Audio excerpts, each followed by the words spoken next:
Number 15. The boulder and the car. During the late August of 2013, the area surrounding Keelung City in Taiwan experienced heavy rain, which caused mudslides around the city and disrupting transportation. Dashcam footage captured a very lucky motorist as it made its way along the road towards one of the mountain faces overlooking Keelung City. At one point in the footage, viewers can see a large boulder begin to tumble down before the street, causing a river of mud and rocks to flow down ahead of it. Suddenly, the white car in front of the dashcam is almost completely covered in mud as it's rocked to the side. Horrifyingly, the large boulder appears beside the car, rocking slightly towards it before coming to a complete stop, mere inches away from flattening the car and its occupants. Considering how disastrous the situation could have been, the driver and passenger were able to walk away with only minor injuries, a far cry from the fate they nearly suffered. Number 14. The Double Lotto. Australian Bill Morgan was a middle-aged truck driver living in Cranbourne, living a modest life with his girlfriend. However, his life soon met near tragedy when he went into cardiac arrest and his heart stopped beating for 14.5 minutes, after which he slipped into a coma. Doctors and family nearly had his life support cut off, but changed their minds at the last minute and instead had him transferred to another hospital. After 12 days, Morgan awoke and appeared to suffer no ill effects from the heart attack or the coma. He began to change his life after the near-death experience, firstly by proposing to his girlfriend, Lisa, and then deciding on a whim to buy a scratch ticket.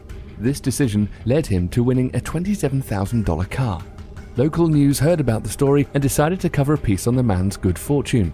As part of the segment, they asked Morgan to reenact the purchase of the ticket and the win. Morgan purchased a new ticket, and as the crew filmed him placing the final scratches, a stunned Morgan turned around and revealed he had just won $250,000.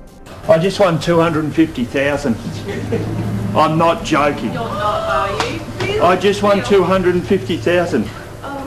Overcome with emotion, he tearfully phoned his fiancée to tell her the good news, as onlookers congratulated him. Morgan even joked, "I might have had another heart attack." Morgan used the money on a down payment of a new home for him and his wife-to-be, and continues to purchase scratches today. Number 13. Ural's Meteor. Residents living in and around Chelyabinsk, Russia, were stunned when a bright object lit up the sky as it plummeted to the ground and disintegrated the Earth's atmosphere on February 15, 2013.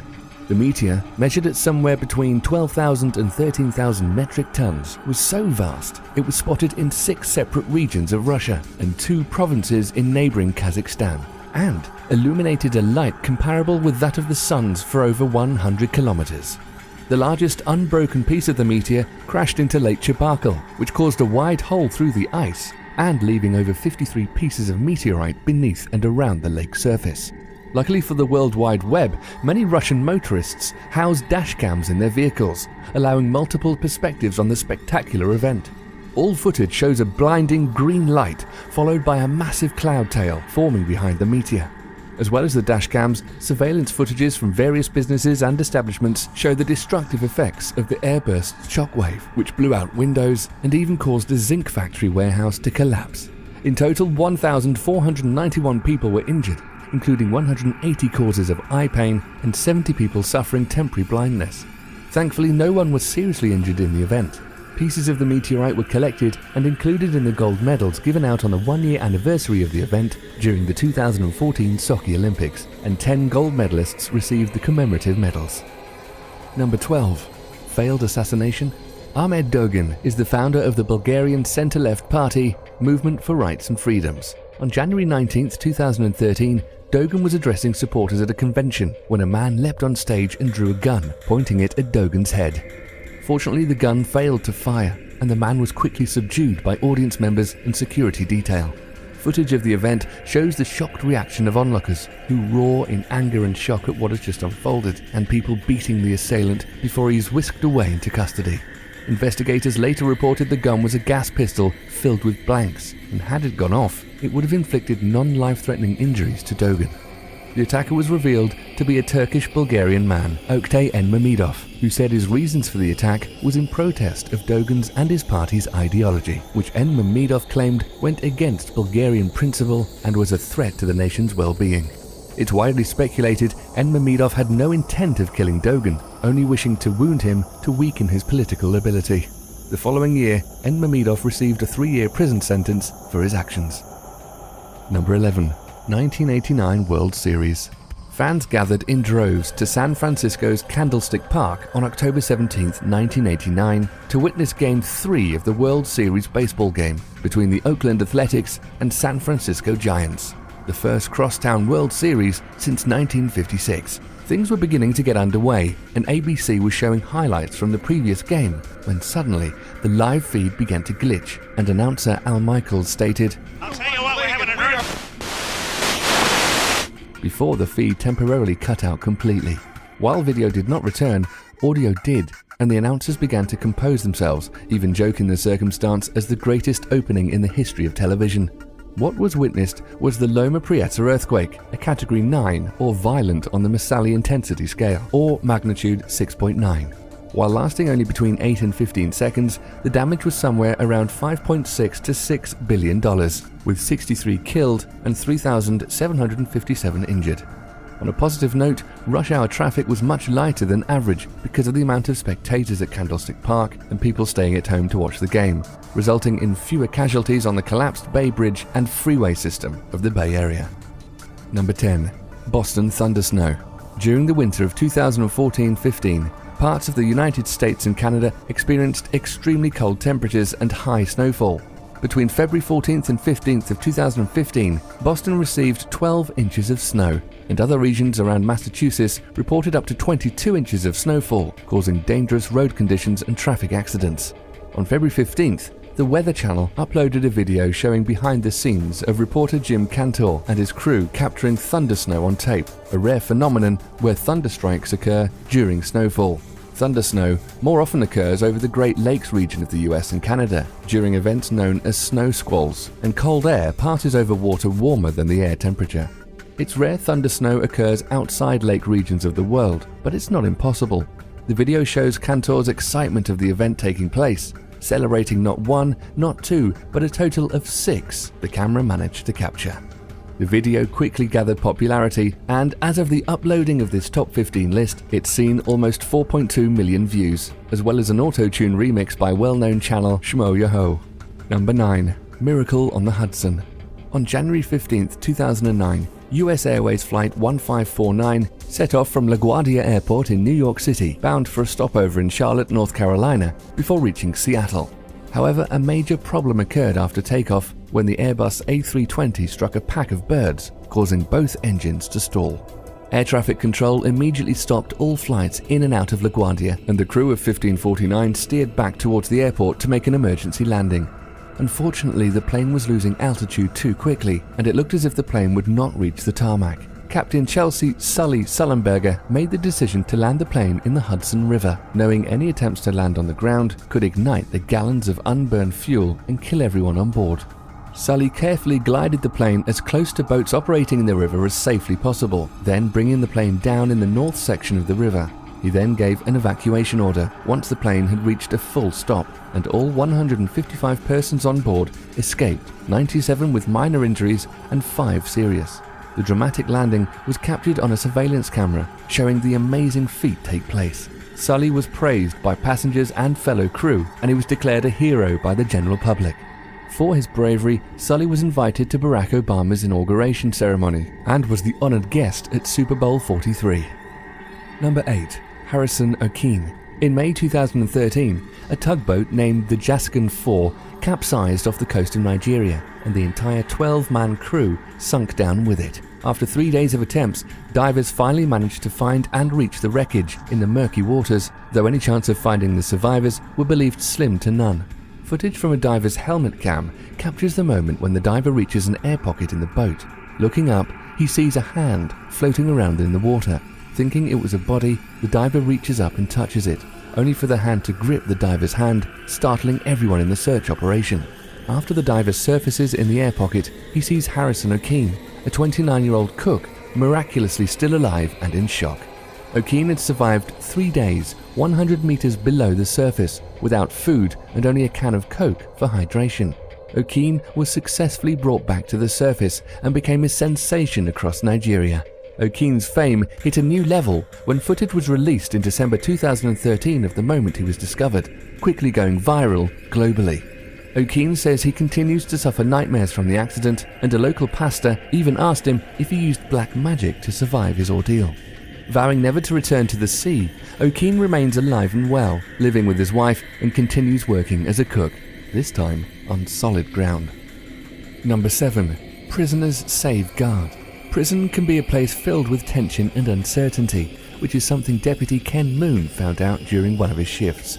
Moon was on guard duty in Orient Road Jail in Florida when, without warning, inmate Douglas Burden charged at him and got him in a chokehold. CCTV footage recorded the entire scene, and it almost looked as if the situation was about to get worse when other inmates rushed towards the fight. However, the tables turned when the first inmate to reach the scene, Jerry Diguez Jr., unleashed a powerful punch to Burden's face, knocking all 3 men to the ground. Other inmates then proceeded to pull Burden off Moon, while another called emergency over Moon's radio. Burden became overpowered and restrained on the floor by inmates, as Moon was attended to by another inmate, who helped him to his feet. The inmates involved in Moon's rescue had charges ranging from marijuana possession to aggravated assault, but on this day appeared to redeem themselves by saving Moon's life. Senior guard Jim Previtera revealed at a press conference, upon asking the inmates why they stepped in to help Moon, they all replied, "Moon's a good guy." Burden was placed in solitary confinement after the attack, and Moon was taken to hospital for treatment of minor injuries. This video goes to show how even people society would label as unwanted are worthy of redemption. Number 6. Joplin Tornado. On May 22, 2011, a powerful F5 tornado touched down in Joplin, Missouri, and caused extensive chaos for over 40 minutes before finally dissipating back into the sky. Within the short time it was on the ground, 158 people were killed and 1,150 others were injured, with a total of $2.8 billion in damages. It is recorded as the deadliest tornado in the United States since 1947, and the 7th deadliest overall, as well as the most costly tornado in American history. Security cameras at East Middle School captured the full intensity of the tornado's wrath as it entered close proximity to the building. The destruction being inflicted reflects the aftermath of a bomb exploding, with debris and furniture tossed around. The exterior shots of the school show how little mercy this force of nature has, and really puts into perspective just how devastating the storm was. At one point, nearly the entire vision is obscured by water and debris, leaving only the front concrete and the support pillar visible. Interestingly, Joplin is located only a few hundred miles west from where the US's deadliest tornado occurred, the Tri-State Tornado, in 1925, which killed almost 700 people. Number 5. Phoenix helicopter collision. On July 27, 2007, news helicopters from various news stations were following a police pursuit of a suspect driving a work truck around Phoenix, Arizona. Choppers from ABC's KNXV-TV and Channel 3's KTVK were filming the suspect exiting his original vehicle and entering another, when both choppers collided mid-air on live TV. Oh, Jesus. We're going to pull out. We don't know what has just happened right there. Sky Fox 10 reporter pilot Don Hooper radioed into his station, stating he had just witnessed the 2 choppers crash into each other and plummet to the ground. Hooper's voice is shaken as he then radios to Sky Harbor Airport to report the crash in an attempt to get an emergency crew to the impact sites. Various angles of the aftermath were shown live due to the high traffic of news helicopters in the area at the time, and footage from Hooper's cameras show the collision and ground impact of both helicopters. Sadly, the 2-man crews of the helicopters perished when the helicopters hit the ground. Number 4. Lake Penieur mining disaster. On November 20th, 1980, on Lake Penieur, Louisiana, an oil rig belonging to Texaco made a major miscalculation when it accidentally drilled into a salt mine belonging to the Diamond Crystal Salt Company, causing the drill to jam. The rig was evacuated as people attempted to find a solution to the issue. 90 minutes after the rig jammed, a vortex formed and sucked the rig down into the hole, along with many gallons of water rushing down into the mine. 55 employees were in the salt mine at the time and quickly began an evacuation process once water started flowing and flooding the caverns. Suddenly, the entire lake was now emptying into the mine, much like an unplugged bathtub, sending everything in its path down with it. Video footage of the scene showed trees and 11 barges and a tugboat were sent down through the hole. The suction was so great, the nearby canal flowing towards the Gulf of Mexico reversed flow back into the lake and temporarily formed a 164-foot waterfall. After 2 days, the water finally equalized in the salt mine and the flow stopped. A total of 65 acres were washed away, and the lake went from being a shallow lake into a deep lake, changing the type of fish living there. The intake from the reverse flow also brought in salt water, which many mistook to be a result of the excess amount of salt left in the mine. Despite the destruction to the surrounding area, all 55 miners escaped, and no one was injured or killed in the incident thanks to well-rehearsed evacuation proceedings. Number 3. American Airlines Flight 11. It seemed like a typical late summer's day on September the 11th, 2001. It was about 8:15 in the morning, and residents of New York City were just beginning their day, either off to work, school, or tourists getting a fresh start to explore the extravagant city. 2 filmmakers, brothers Jules and Thomas Naudet, were in the process of filming a documentary about the New York City Fire Department when they captured something that is embedded on people's minds across the world. Jules rode along with the firefighters after they received a call of a possible gas leak. As fire personnel were inspecting the site for gas, the loud roar of a low-flying jet caused Jules and the crew to stop briefly and look overhead. Jules turned his camera around just in the nick of time to film Flight 11 crash into the North Tower of the World Trade Center. Stunned, Jules and the firefighters began expressing their shock over what they just witnessed, before packing up and making their way towards what was ground zero for the September 11th attacks. A long day in American history as time seemed to stop and the world focused their sights on New York and later Washington, D.C. Often overlooked is a second piece of video from WNYW-TV News rolling as Flight 11 hit the building. The plane is not visible in the footage, though the sound of the jet and the crash is captured on audio, along with the smoke bellowing up into the skyline post-impact. By the end of the day, 2,977 people died, including 1,366 in the North Tower and all 92 passengers on Flight 11. After 2 women were struck by vehicles attempting to cross through traffic on foot. Little did anyone on scene realize the day was not going to go over as routine as originally expected. Without warning, Number 1. Skydiving mishap. In late 2013, 9 skydivers and 2 pilots lifted off over Superior, Wisconsin for a day of adrenaline and adventure. None of them expected just how much adrenaline they would receive. As both planes prepared to jump, one plane descended rapidly towards the other, and the 2 collided at 12,000 feet above the airport. The second plane's left wing ripped off, and a fireball nearly engulfed the first. Several jumpers were out the door ready to go when the incident occurred, momentarily wedging them between the 2 crafts, and several from the second plane being knocked off and sent into free fall. 5 of the jumpers were wearing GoPro cameras and captured the entire event unfold from both planes. Despite the seriousness of the situation, all 9 skydivers and both pilots survived and safely made it back to Earth without suffering serious injury. In fact, the first plane managed to land safely back at the airport as emergency vehicles arrived. In an interview on NBC, all 9 skydivers talked about how lucky they feel no one was seriously hurt, and all admitted they would gladly skydive once again. One jokingly remarking, "I'm more afraid of spiders."